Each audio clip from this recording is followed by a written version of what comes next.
Bonjour chers élèves, on va commencer bien sûr les leçons programmées pour cette quatrième période et on va commencer par une leçon de grammaire qui se trouve sur votre texto, la page 322, c'est la leçon numéro 16.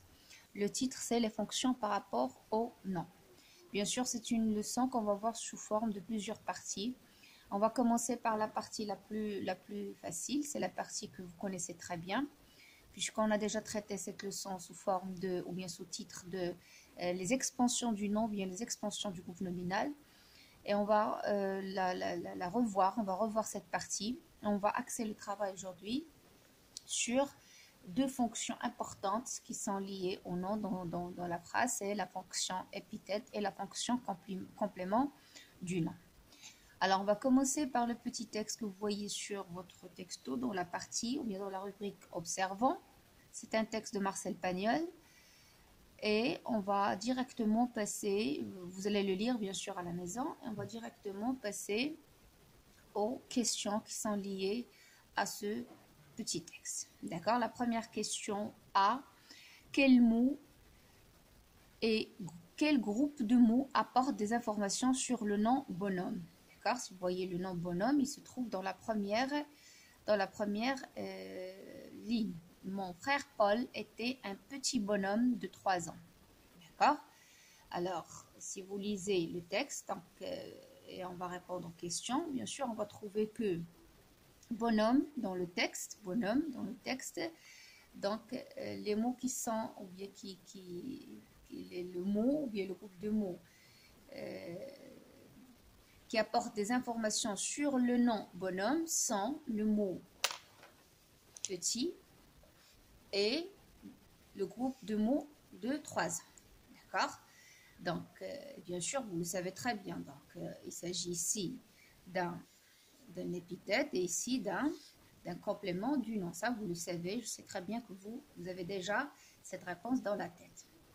Alors, la deuxième partie ou bien la deuxième question, ces mots font-ils partie d'un groupe nominal? Est-ce que lorsqu'on met ces mots avec le nom, est-ce qu'on est face à un groupe nominal?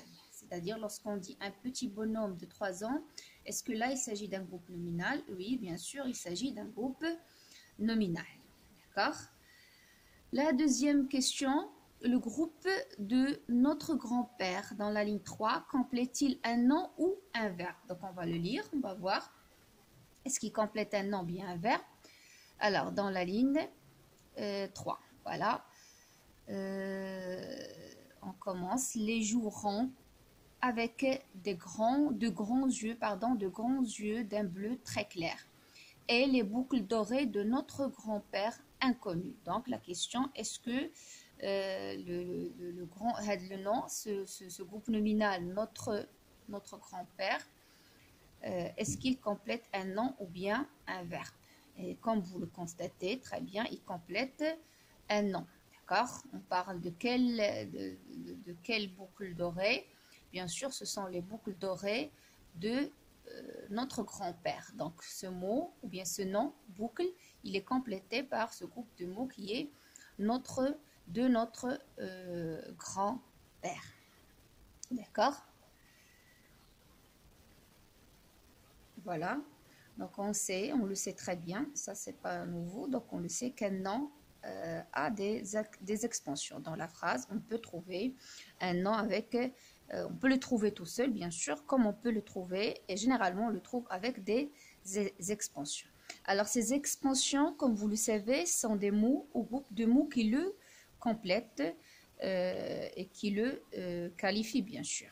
Alors, on compte parmi ces expansions, vous le savez très bien, l'épithète et le complément du nom. Ce sont deux fonctions importantes qui permettent d'ajouter des précisions et de compléter le nom dans une phrase.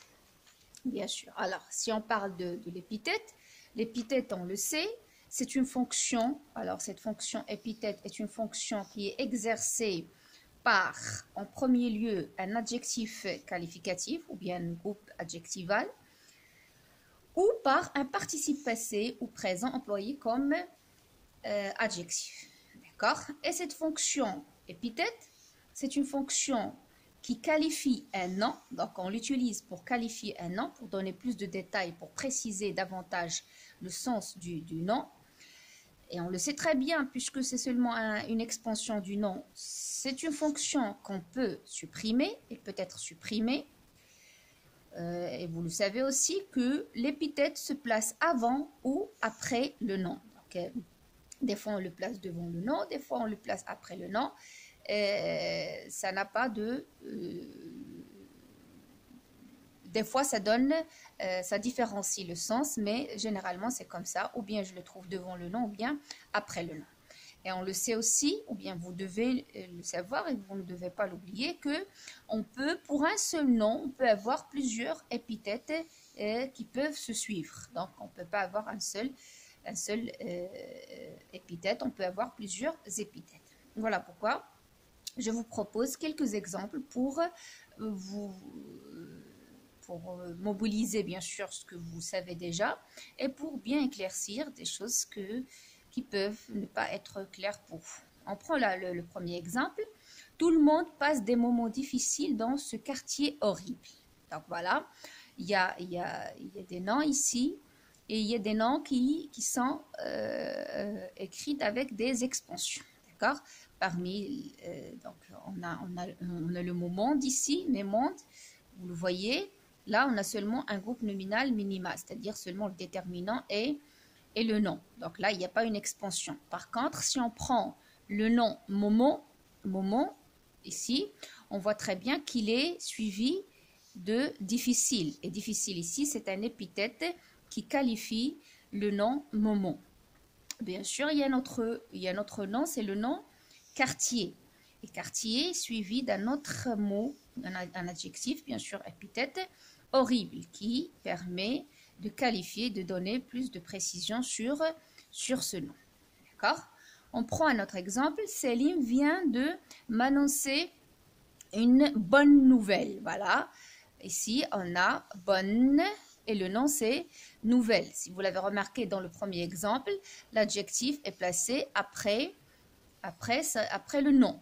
Là, on a l'adjectif qui se place devant le nom. Et dans les trois cas, dans les trois exemples, ou bien dans les trois situations, on parle toujours de l'épithète. On prend l'exemple suivant. Cette fille a une belle peau blanche et lisse. Voilà, une succession ici d'épithètes. Donc, on parle ici le nom concerné, c'est le nom peau. D'accord, peau. Bien sûr, on a ajouté ou bien on a précisé, qualifié ce nom par l'adjectif, par l'épithète belle, par blanche et lisse. Vous voyez, donc on a employé trois épithètes pour parler ou bien pour qualifier ce nom. L'exemple suivant, les boucles dorées de ma grand-mère sont superbes. D'accord? Là aussi, on a un nom auquel on a ajouté un épithète, c'est le nom boucle. D'accord? C'est le nom boucle. Et là, on a ajouté un participe passé employé, on a ajouté un épithète à ce nom qui est boucle. D'accord?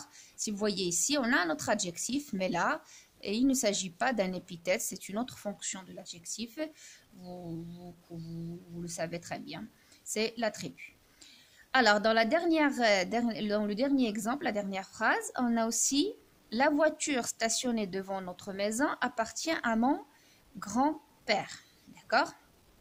Là, on a la voiture stationnée. Donc, on a le nom voiture qui est auquel on a ajouté le participe passé stationné. Et là, le participe passé est employé comme adjectif. Donc, il joue le rôle de l'adjectif et bien sûr la fonction épithète.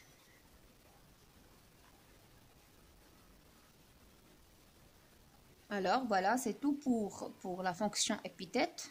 Je sais très bien que vous avez tous ces informations dans la tête, mais j'ai quand même tenu à le rappeler.